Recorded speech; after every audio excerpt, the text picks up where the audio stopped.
Hello and welcome to Nerdarchy, for nerds by nerds. I'm Nerdicus Dave, and today I'm joined by Abbey Rideout and Joel Salada. Am I saying that right? Shalda. Shalda. Sorry, my apologies. I should have asked beforehand. A better interviewer would have. Uh, how are the both of you doing today? Doing all right. Hanging in there. So, Yeah, if doing you'd good. both Decided to. be so kind to just kind of introduce yourselves and tell us a little bit about you, and then we'll jump in from there. Joel, you first. Sure. Okay. Cool. My name is Joel Shalda. I am a tabletop RPG designer. I have designed. I've been designing for about a year and a half now. Some of my bigger games are Lewd Grannies, where you play as a bunch of grandmothers attempting to fulfill your vice at a wedding, and the action resolution uses a bingo card. I've had Kickstarters such as Yi Paw High Raccoon, and that uses a deck of playing cards as a Texas Hold'em style resolution. And yeah, I'm just here designing Ritual with my friend Abby. And Abby, why don't you take it away? Hi, I'm Abbey Rideout, and I am a co-author on Ritual. I haven't made any games in the past, but I'm very excited to be here. Well, thanks for coming on, both of you. I appreciate it, and that's fine because it starts with one, right? That's how we get started Yeah. anyway. Um, For sure. can you share with us what Ritual is? Whoever wants to jump in there, Abby, Joel. Sure. Ritual is a tabletop RPG that focuses on principles of animism, naturalism. It encourages creative solutions and non-violent encounters. And in a world where magic is accessible by all, seeks to make a place where all players feel welcome at the table. So, what is the goal of the game, Abby? Like, what does the game do? So it is sort of like a classic fantasy adventure game. That's sort of the ambition, but we wanted to really make it more founded on, like we were talking about, practical magic, like practical belief systems of magic in the world. I think that there is a lot of, like we sit and play Dungeons and Dragons and it's magic all day, but we tend not to think about like people who are actually practicing magic, because there are people who believe that they are doing that and are doing that. And I really wanted to bring in more of that sort of grounded from actual magical traditions, and especially the spirit of animism, where everything is inherently spiritually valuable. So no, you don't necessarily want to go hack and slash through whatever creature is annoying you, because that creature has as much place in the world as you do. And so while it is sort of high fantasy adventure, the goal is to have that more sort of inspired but grounded experience in magic and nature. What was the inspiration for creating your own RPG for each of you? Yeah, so I think for me especially, I mean, so I've been running D&D for or some other RPG for 25 years. I mean, I started when I was 8 years old in 3.5 with all my homeschool friends, and I just remember there's a lot gotta having flashbacks to the monster math even as I talk about it. But when you've been running games for as long as that, you start to see kind of the cracks in certain things and certain play styles emerge. And for me, sort of two things. Number one, I really wanted to design a system where mechanically a lot of things would fall out. Like the way in D&D, if you have 100 hit points or one hit point, you're good to go. You're ready to fight. And something we did in Ritual is there actually is a degrading health system that affects your die pool. But the bigger thing I think for me was I wanted to have a system where it encouraged those creative solutions and allowed players to really make the stories and tell the stories that they were looking to tell. Because in my D&D games, I was having a lot of players who were trying to tell these certain types of stories. And they kept kind of hitting these walls of like, oh, well, the spells won't let me do this, or the lore won't let me do this. And I really wanted to make a system that empowered the players to be creative and be the characters they wanted to be. And what about for you, Abby? I would echo a lot of that. It was that I was getting very frustrated not being able to tell the kind of stories I wanted to tell in D&D. And I think also just kind of getting tired of the way that fantasy, and I think like big modern fantasy in a popular context, has sort of become, I think, very like, I don't know if narrow-minded is the right word, but I kind of am tired of like the sort of stereotypical depictions of orcs that we now have to have like discourse over. Like, we can move on, we can make new creatures. Like, I don't know, moving more towards like more room for creativity in storytelling and lore for sure. So less baggage is what I'm hearing. Yeah, that's a way more succinct way to put it. Yeah, well, I mean, that is like kind of the issue of like standard fantasy and D&D. It's all kind of like Tolkien-esque in design and just like derivative of that. So Sure. yeah, there hasn't been Yeah. a lot of deviance from it.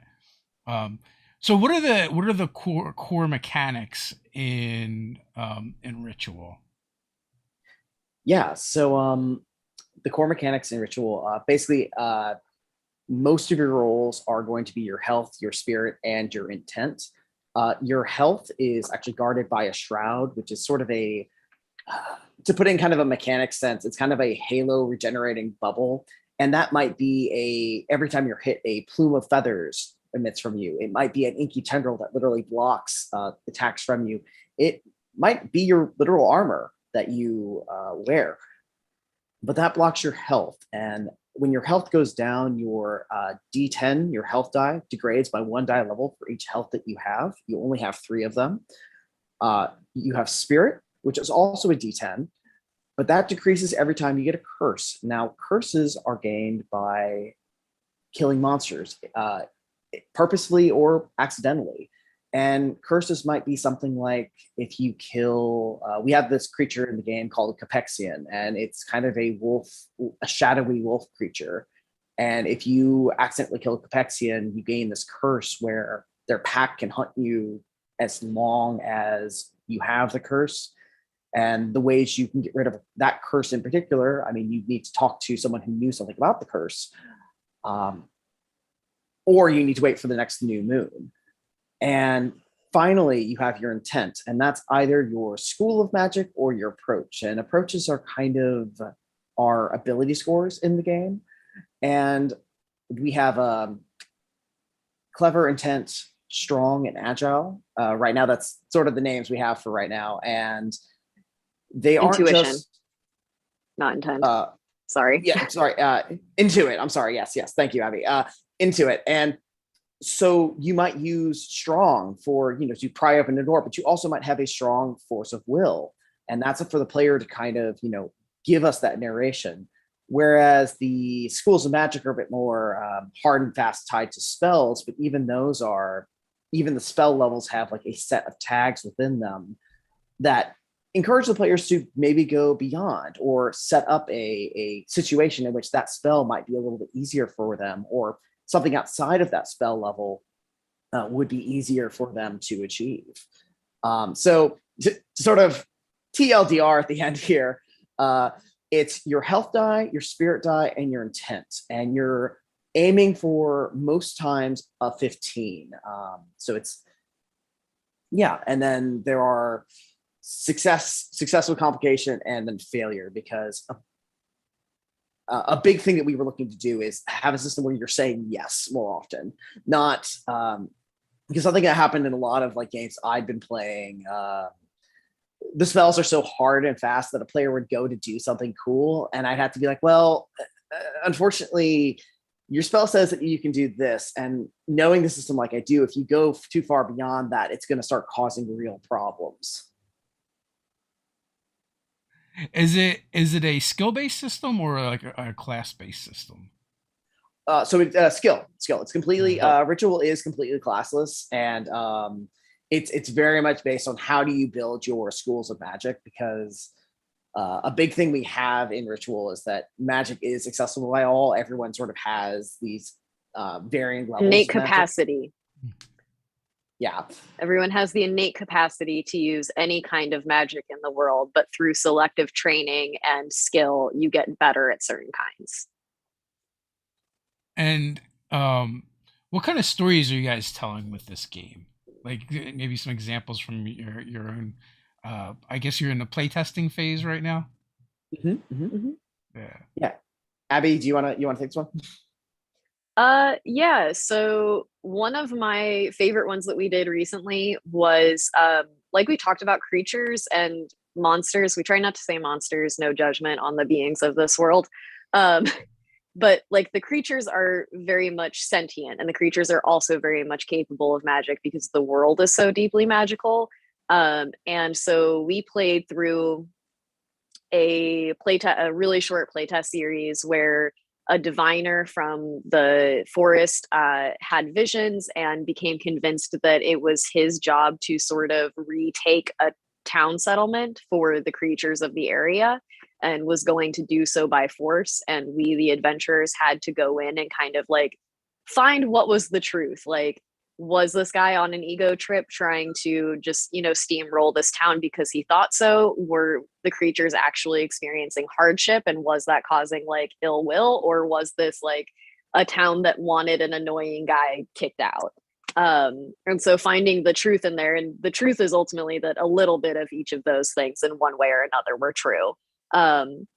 But as players, kind of having to decide like, who do we trust, who do we align ourselves with, and how do we actually find the resolution that isn't just like murder hobo this annoying guy and whatever large forest spirits are upset by his actions. Nice. I like the idea of the curses. It kind of sounds like karma, in a way. Like if Yes. whatever you put out into the world just kind of comes back to you. If it's harm, then you end up with these curses. So how does one get rid of a curse? Yeah. So Many ways. yeah. I mean, literally each one of the creatures in the system has like a unique curse, or will probably most likely have a set of unique curses that they can deliver upon their untimely demise. And each one of them will be unique to that creature. So for example, we do have one of my favorite ones is there's a creature called the monkey, and he basically is a little spider monkey with 3 eyes. And his whole gambit is he steals something from a player and then basically asks for a trade for that item back.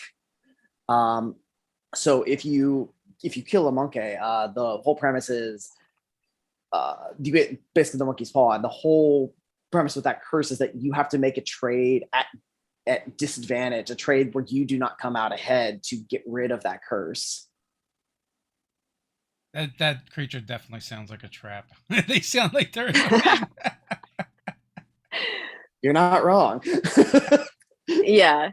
I mean, but it's that's the vacationer's trick. Like you go stay at like some tropical resort and you think that giving the monkey one slice of orange is going to be cool. And then you've got 4 monkeys that have turned your backpack inside out. Yeah.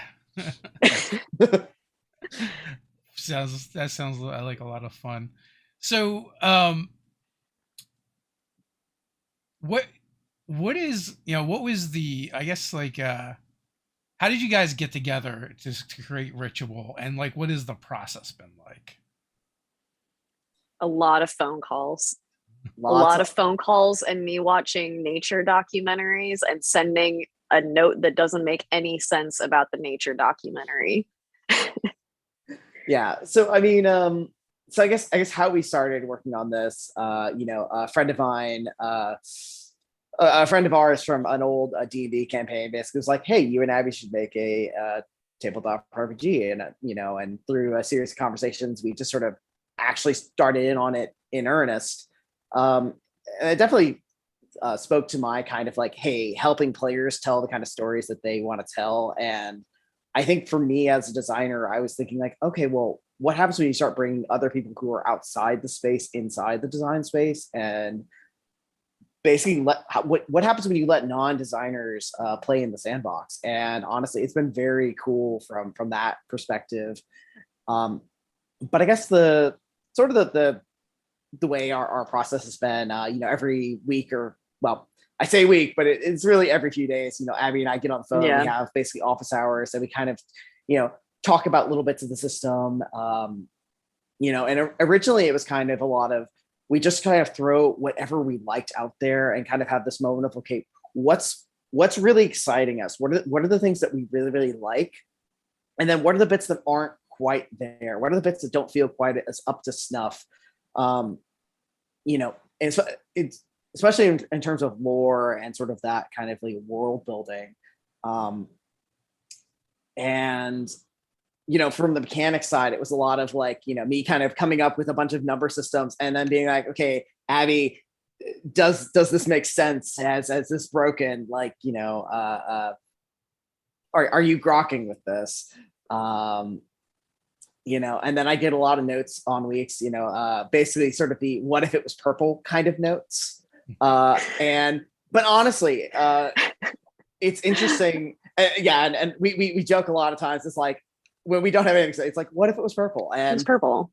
But the biggest thing is that a lot of times those notes were incredibly helpful because I was thinking about it in this very like crunchy mechanical system kind of way. And then Abby would have this very like outside perspective of like, well, okay, Abby, you can kind of speak to that a bit more, I think. Yeah, I was going to say, if it hasn't really been made obvious through like some of the stuff we've talked about, like Joel is very much the mechanics and the math and the make the game run end of things. And I am very much the build out the world and put the things in it that make it feel real, because I'm much more of an outside kid than I am a gamer, quite honestly. So a lot of my sort of end of things is like, how do we build this world that has mechanics, that is supposed to be this kind of game, feel like it is outside in the wilderness, and that these things are scary or these things are immediate, or like when we play D&D, like I had a homebrew race that I played for a while that was basically an African painted dog, and I wrote tons of lore about them being competition with gnolls, because in real life, African wild dogs and hyenas fight over the same amounts of like food and territory and things like that. And so bringing that sort of like naturalist outside kid perspective to really make it feel real was very important to me. So incorporating like a lot of world mythology and folklore and like experiences being an outside kid hiking all over the country and things like that. Definitely how it came together. So it sounds like you guys have very like diametrically opposed kind of views, or not necessarily views, but like approaches. Oh yeah, which you can use to complement each other. So how did you come at creating Ritual? Was it from the mechanics side, for the story side? What came first, the chicken or the egg? Oh gosh. So if I think I can answer this one. Yeah, go for it. It started with us trying to describe how magic works and what magic is.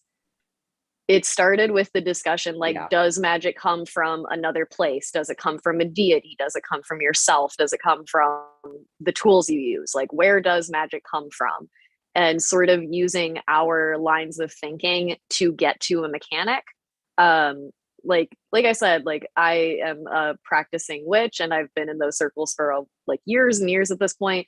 And everyone who practices magic has their own version of certain spells. Like everyone's got a protection spell, whether that's you're carving a rune on the inside of your door, or you've got the prayer hands in your car, or you do the wallet phone key thing and like the repeating circle every time you leave the house. Like that's a protection ritual.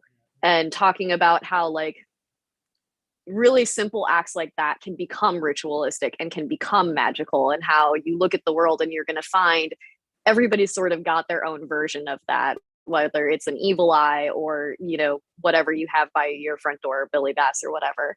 And that those sort of like translatable topics of like everyday magic that real people do that can be categorized as magic becoming the basis for how we built the rules to work. Because we wanted the rules to follow that, like everybody's got access and everybody's got their own way of doing it. So from that, how did the game evolve? Like, is it more about the system and how you do it and how you have, all this magic and everyone's magical? Or is it more about what does that world look like that would be, would have those forces in play? think that really depends on the story you want to tell. We've spent a lot of time building the world. Our lore and world building is very intense because the places dictate the magic historically, and dictate the influences of it. The way we set it up is all magic can be categorized into one of 8 schools that sort of correspond to 8 regions of the world. And it's not that the magic came from that place, it's just that for that place, that was the most culturally valued kind of magic. So if you want to write a story where you're exploring why is that magic from that place, what is the world like, what does conflict here look like, you can certainly do that. But if you also have a group of players who are very much more concerned with like player storytelling and character storytelling, if you're a player who didn't pick the prioritized school of magic from your corner of the world, what does that say about you? How do you relate to the culture? Why didn't you pick it? All become really interesting and I think compelling story points. So I guess what I'm kind of asking too is like when you guys are developing this game in this world, is the intent for people to play in the world, right? Not to take, the ideas and do their own thing, like like you would with like a more generic system. Yeah. But So I mean, you built the game around a campaign setting. yes and no. So I mean, it's So no. we wanted to give the sandbox just enough framework that you weren't going to like, the sandbox was going to spill out. You couldn't just go everywhere. So we wanted to give it just enough frame so that you didn't feel like you had no sort of guideposts in this world. But I mean, Abby and I often talk a lot. We talk a lot in our office hours about how this very quickly could become kind of survival horror if you wanted to run it that way, or you could run it where you are, the small folk heroes of this area, or your typical fantasy adventure. I mean, it's interesting. The more adventures we end up writing for this one, that it just sort of the short play test, how open the system I mean, they're very obvious things it can't do, right? I mean, it's not going to ever be able to do like urban fantasy, really. But we've been surprised at the amount of things that it can do. So, Have you put it in other people's hands yet? Yes, actually, we pretty recently just started to put it in other people's hands. I mean, so my day job, I am a game master at a local gaming cafe, Meeple Brew. We're in Morrisville, North Carolina, and part of the benefit of my job is I get to basically set up whatever events that I want in the cafe. And we pretty recently did a ritual playtest, and so I got a few of my local friends to run tables for that, and it's really interesting. I mean, every DM or the GM in our game is called the Lore Weaver, and every Lore Weaver that gets their hands on it just really changes the game up drastically, and puts their kind of own spin on it. And when you have the players kind of putting their own spin on the lineages and sort of how a lineage evolves and how a lineage looks in that particular universe, it becomes a really interesting thing. Seeing players take the lineages as written and develop them on their own too has been fascinating to watch. And some of the choices that players have made have been, I don't know, like just awesome, like ranging from hilarious to horrifying. Like, so you just used the term that I'm not familiar with in the context. What is a lineage?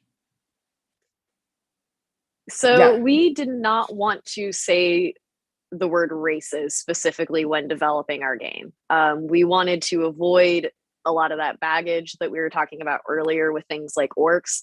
And so rather than trying to portray this all as like, these are biological races that are in this world, groups of people who have similar sort of like qualifying anatomy, region, culture, whatever, we just describe as lineages. And the lineage, I think we have in total 64 lineages. We do have 64, yes.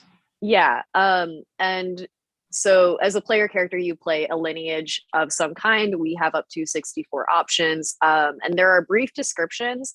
but for lineages, they don't come with any stat blocks or bonuses. It's just a way to describe what your character looks like and how they might engage with the world. One of the playable lineages in our ocean area is the Coralli, which are essentially sentient coral people who can take the shape of whatever they see fit. They can kind of grow into. For a while, we were playing a campaign where my partner was playing a Coralli whose first creature that they met on the surface was a dock dog. And so they were essentially a dog-shaped sentient coral for a campaign. That's great. So what is the process for creating a character? What does that look like?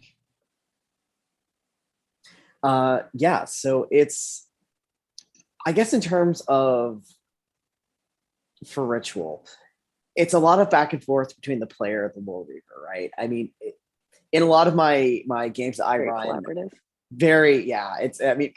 Abby knows, we've played a lot together. Session zeros have always been very important for me, and just get to know the players and get to know like what their characters are really interested in. So creating a character is a fairly in-depth process. But to basically sum it up, to kind of encapsulate it real quick, you're choosing a lineage, you're choosing what region you're from, you're choosing your schools of magic, and within those schools you choose concentrations, and those are kind of the bits of magic that you are better at in that school, and you're pretty much good to roll. I mean, it's a lot longer than that, but the shortened version is approaches and 3 truths also are a part of the building process. But yeah, that's pretty much it. Yeah. I'm laughing because one of the comments, everybody's got that phase in high school where they're sentient coral pretending to be a dock dog.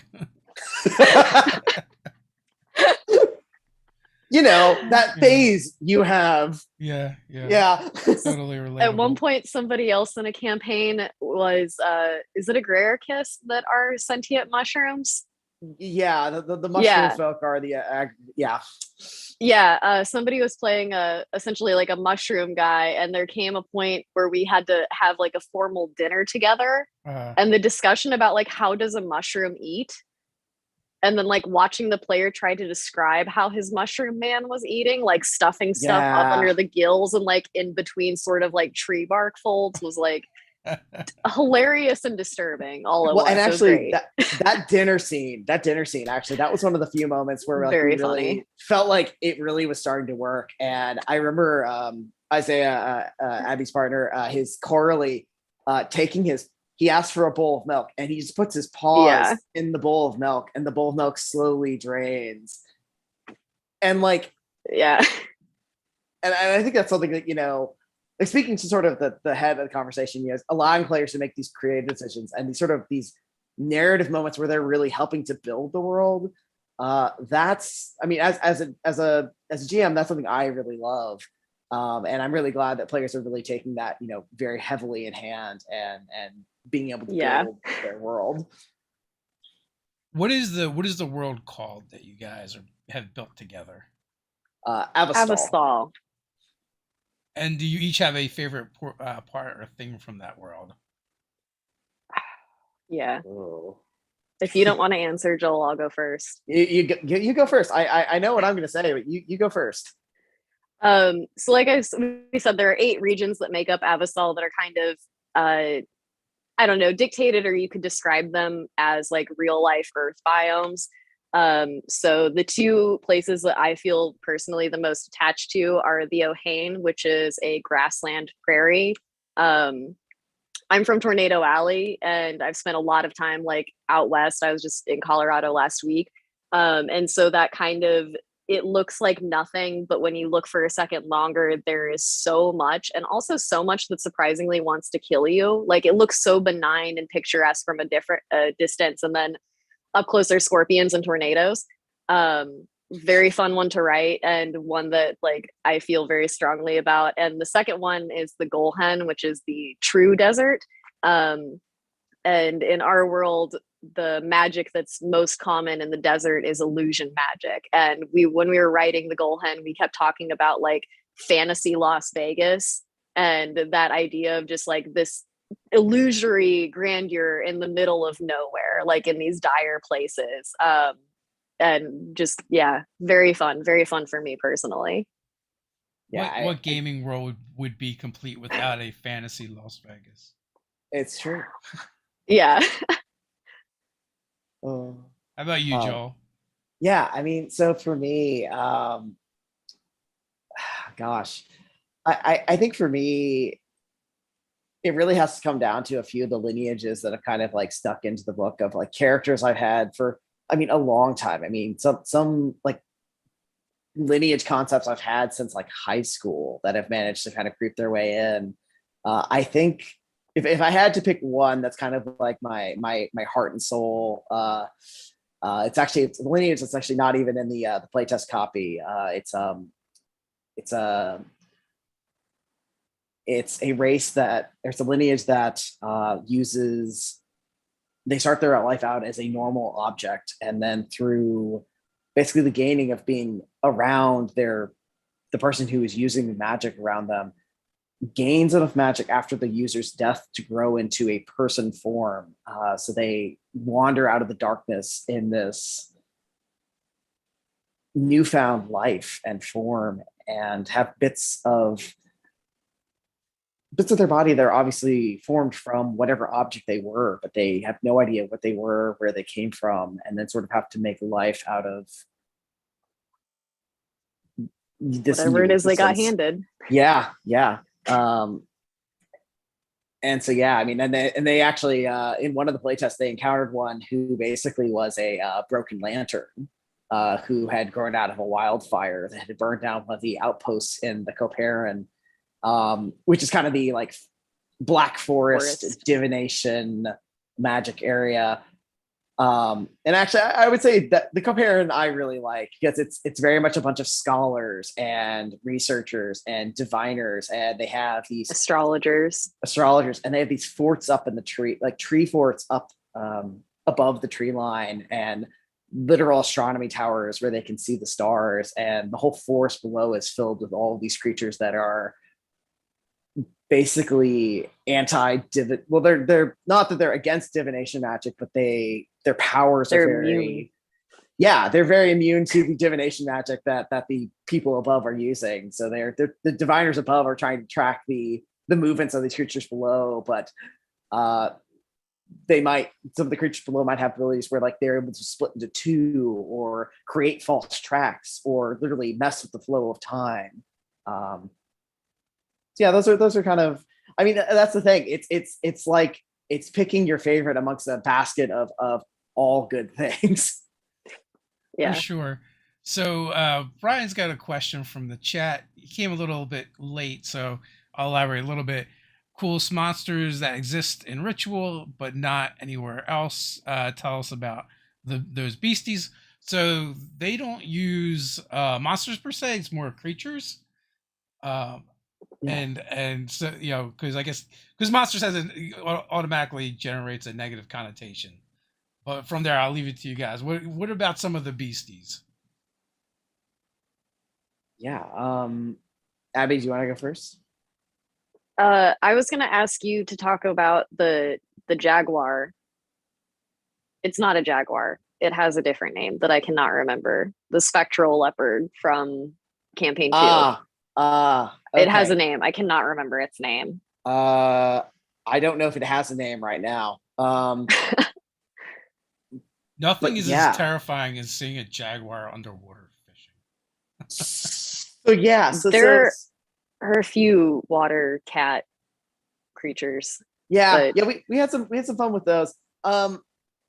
So if this is the one I'm thinking about, the players encountered this jaguar, big cat-like creature that had skin that was like oil, and it had this ability to basically slip in and out of shadow, and the players just it was sort of this moment of terror where like they had suddenly gotten to this moment of like, well, how do we deal with this thing? I mean, this thing is much bigger than we are. And Abby, how did you guys end up dealing with that encounter?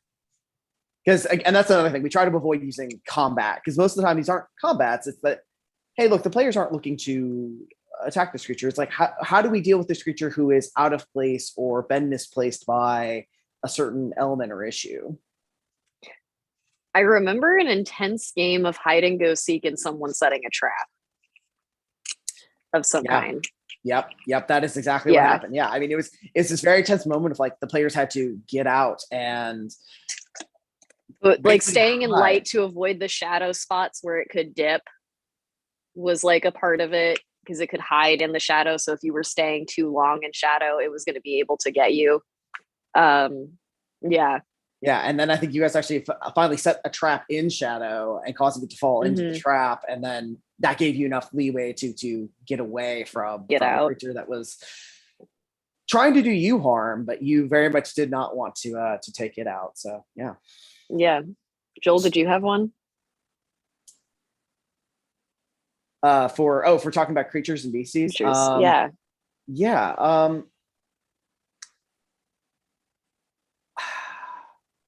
I was going to guess your favorite was going to be the toad.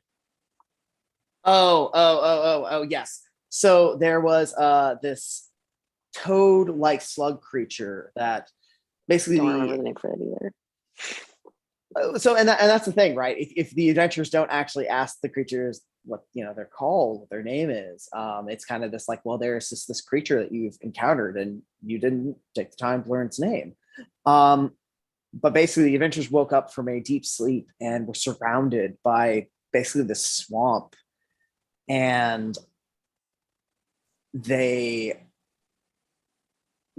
without anything to do, they built a boat and got, jumped on the swamp and found that there was this creature, this frog toad-like creature that was emitting the swamp from its form, just oozing off of it. And what basically they had to do is they had to purify through sort of a skill challenge. They had to purify the slug from its impurities, and as soon as they did that, the swamp dried up back into this creature, and he teleported back to where he was from. So it just needed a detox. Is that what you're telling me? Basically, yeah. It just needed a little bit of and that's the thing though, right? I think in terms of the creatures in our game. And looking at like real world creatures, something that we wanted to do is that, the hyenas don't come into your village unless they're looking for something. Deer don't come into our societies, without looking for food. And it's like, why are they here? And, with deer especially, it's like they've been misplaced. Their forests have been chopped down. And that's why they're coming into, it's just your society. So with a lot of the creatures, we wanted to have this backbone and this framing of like, they aren't just doing this thing to be doing this thing, but there's a reason behind it. And we want the adventurers to try and find those reasons and solve those instances. Yeah, and this is kind of what I was talking about a little bit before with like D&D logic versus naturalist logic, where, this isn't real. This is me throwing out a very vague example that I'm sure somebody could call me on as not being in D&D, but like, why would some creature that's bothering you in D&D specifically need a diamond? Like what is like the reasoning that this creature needs a diamond to leave you alone? Like it doesn't make any sense. Like, would a shiny thing work? Does it need to be a thing of value? Like why is the creature assessing value? Does it work in a pawn shop part-time? Like kind of setting up that more, well, what would a creature really need? Why would it be bothered by you? Like what would solve it bothering you? Kind of trying to take more of that approach in thinking about these creatures that you're interacting with all the time, even in D&D. So I know you guys plan on releasing this in 2022, probably via crowdfunding. Do you plan on doing like a quick start set of rules or anything like that?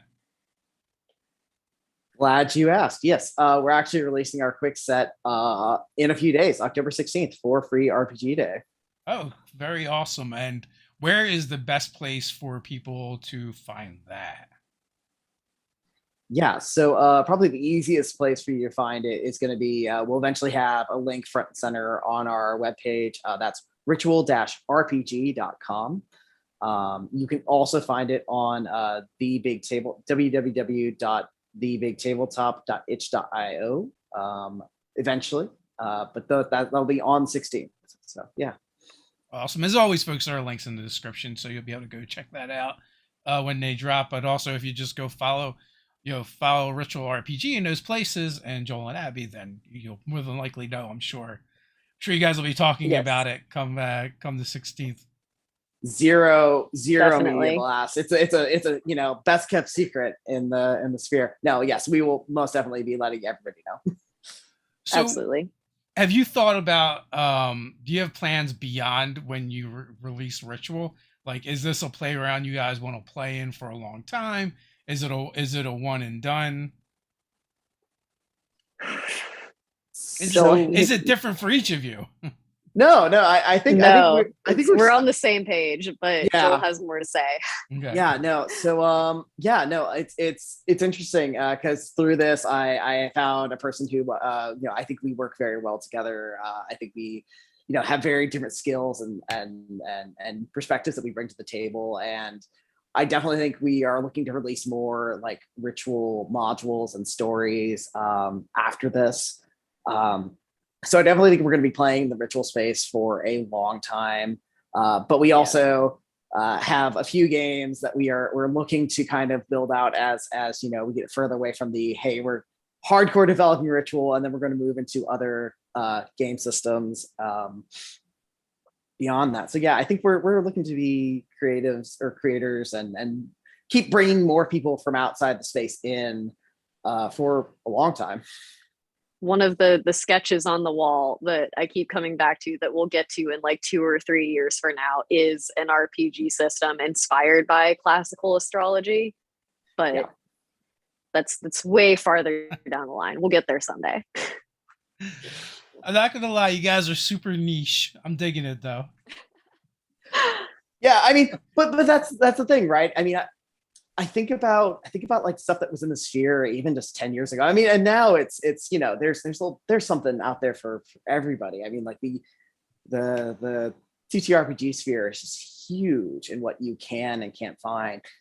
And I don't know, I think about a lot of the games I've liked in the last few years, and a lot of them have been very very niche. And that's the thing, I mean, like my first game kind of had a huge following, and it's about being grandmothers at a wedding attempting to lead your vice. And like, but that has like a bunch of podcasts behind it now and a bunch of recordings. I'm like, how did this get so big? I kind of put it out there as a little bit of a joke. And in my experience, if you open the door for people to be weird, they will do far weirder things than you could have ever expected. And so like, I think hitting some of those niche spots like works in a way because it's there for somebody, and the person who is going to like it is going to like take it farther or take it somewhere that you couldn't expect it to go. You're definitely not wrong there. It takes one person holding the weird door open. Yeah, you expect, I don't know, maybe someone will accidentally wander through here. But what you don't expect is like the stampede. Oh yeah, no. It's like oh, okay, I'm having a cute little open house. Sure. Everybody come walk through, and then they're like, you can't see the house, there's just the people in it. So yeah. Yeah. So is there another genre in particular that you want to play in? Yeah, I can. I'll kind of slightly push out, I think, what is the next thing we're kind of moving towards. A friend of mine who is very into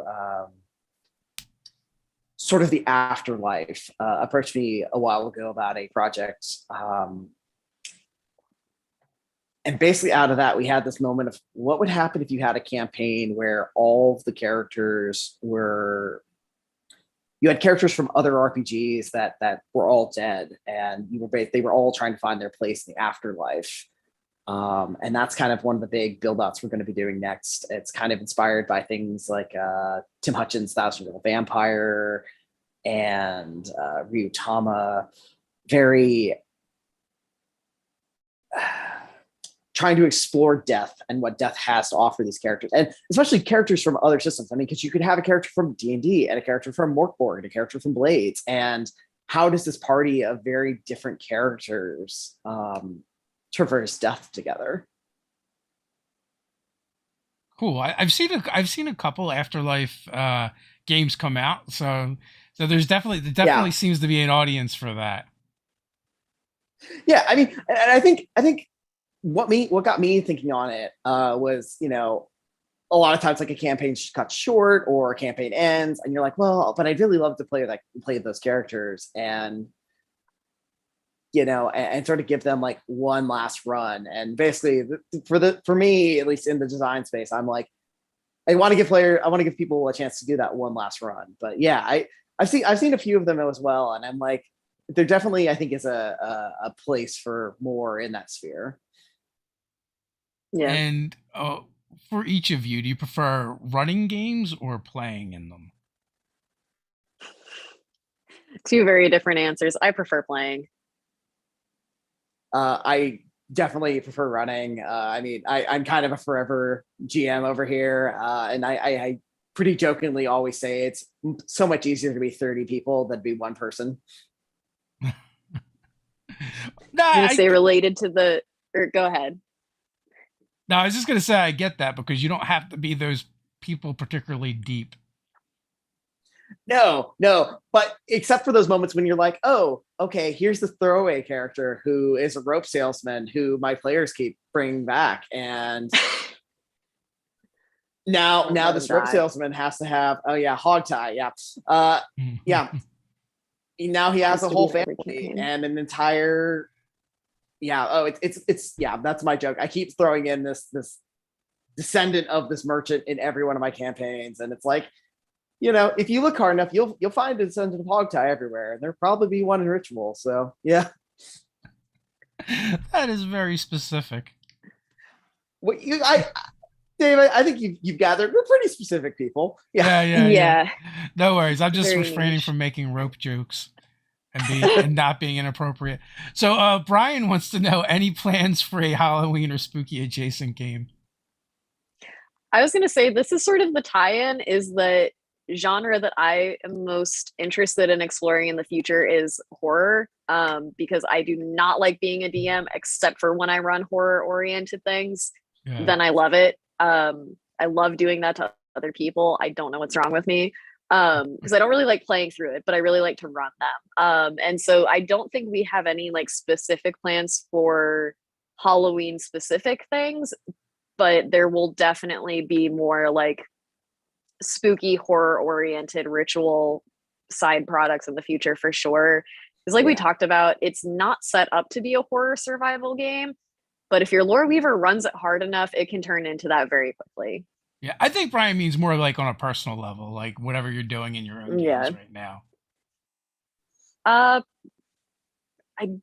don't think so, just because I honestly don't think we're going to have time. We're going to be having a really busy month, if I'm understanding right. Yeah, Joel?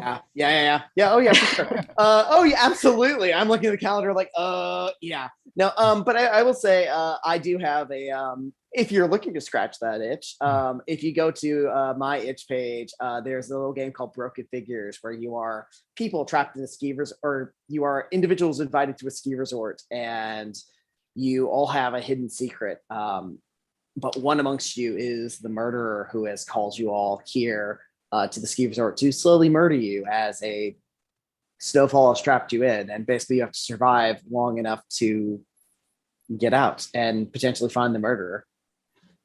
So kind of in that space, I was thinking very much like werewolf, like how do I take the game werewolf and take that in sort of a tabletop RPG space? And, you know, and Dave, I think to tackle on to a earlier question you asked, sort of like, where do we hope to go in the design space? I mean, for me, something I love doing is taking board games and board game mechanics and kind of gamifying them into the tabletop RPG space. You know,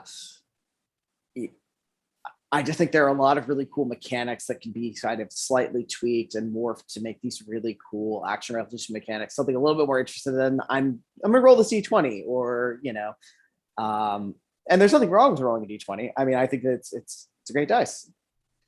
Come at me in the comments if you think a D20 is absolute garbage. But one of the games that I really am excited to get to is kind of an engine builder with cards that uses goblins, and I'll vaguely leave that comment there. So how much do you draw from Abbey, from your personal life, and being a witch and a practitioner? How much of that enters your games? It enters it a lot, for me specifically, whether it's the way that I write characters to a lot of the ways that we've designed Ritual. Gonna try to avoid say or not safe talk, but in 2017 I got to have the beautiful experience of working on a farm in California, if you know what I mean, and had an amazing time, but also it was very intense. It was very remote. It was very scary.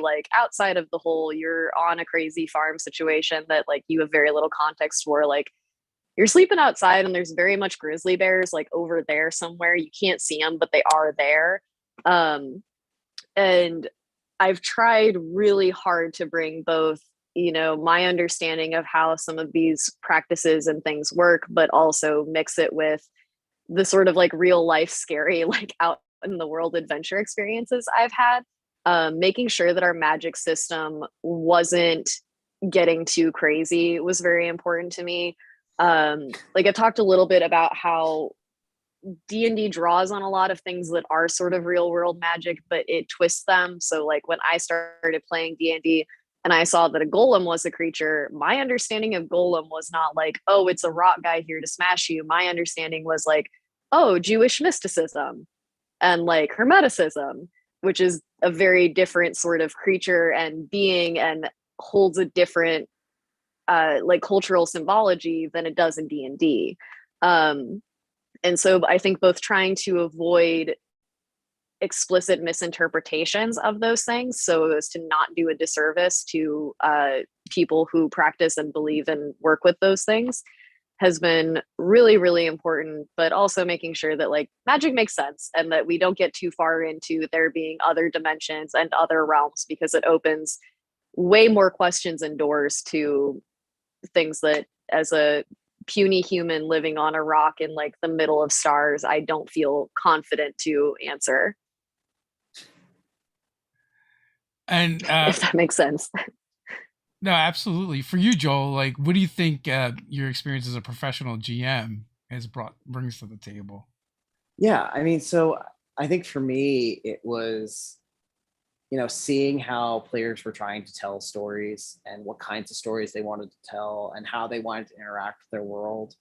So I mean, it's interesting. I mean, Abby's sort of perspective is hey, how do all these real world things come in? And for me, it's how do all of these fantasy worlds, all of these created TTRPG spaces, how do they come back in, and how do I make it so that these play styles that I've seen emerging over my 25 years of running games, how do I create a space where those kinds of stories can live, and stories I see going,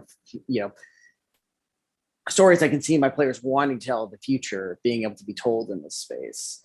So yeah, it's really looking at other players and thinking how are they thinking about this, and kind of distilling a lot of play styles and a lot of characters into the world. How did you end up being a professional GM? I'm sure that's something a lot of people would be interested in. So calling that their day job. Yeah. So I mean, so I guess very inadvertently, very, very roundabout, I in 2019, I'd been working as a realty professional. I was doing photos, videos, drone flying, marketing, that kind of sphere of things. And one day my boss was like, hey, I think you need to go find what you love. So go, please, go not have employment. Which, honestly, like looking back on it, was one of the greatest things they could have done. So I started looking for a new job, and I was trying to get into gaming. I was trying to find something in the gaming sphere. And sort of in desperation, honestly, I Googled game jobs, Raleigh, North Carolina, and turns out I just was in the right place at the right time. My game cafe was opening up, and they saw they were looking for a game master. So I sent the owner this crazed email of, hey, I'm Joel, I have 250 board games. I host all the board game nights. I've been doing that for 10 years. I've been running D&D for 25 years. Hit the send, looked at that message, and I was like, oh no, I sound like a crazy person. But thankfully, like 10 minutes later, he sent a message back. Was like, hey, can we meet tomorrow? And we had the interview. He hired me on the spot. And ever since then, it's kind of been a really nice, relationship where basically, most days of the week, I go in, I teach board games, I make recommendations, kind of a board game sommelier. I get to talk to people about tabletop RPGs and run events. So we're doing like trivia and D&D and game nights. So it's really kind of a dream job, honestly.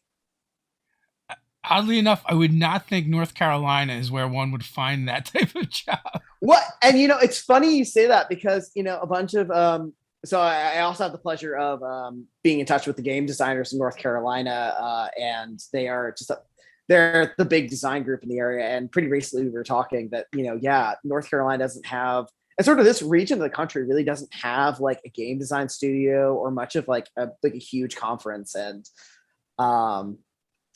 we think that that's something that needs to change. So any game design studios who are listening, please come set up shop here. It's a nice place. But yeah, but I mean, no, it's kind of it's interesting. There's actually a lot of people in the space. Bully Pulpit actually is out here in Chapel Hill. Guys who did Fiasco. So there are a few smaller outfits out here, but yeah, I mean, we definitely think that it's primed to become something big in the next few years. So when you put in Meeple Brewery comes autofills and comes up. So, which I was kind of surprised. That's pretty cool. Yeah, I mean, no, we've done a lot of work to kind of make it so we're like, yeah, we actually show up and we're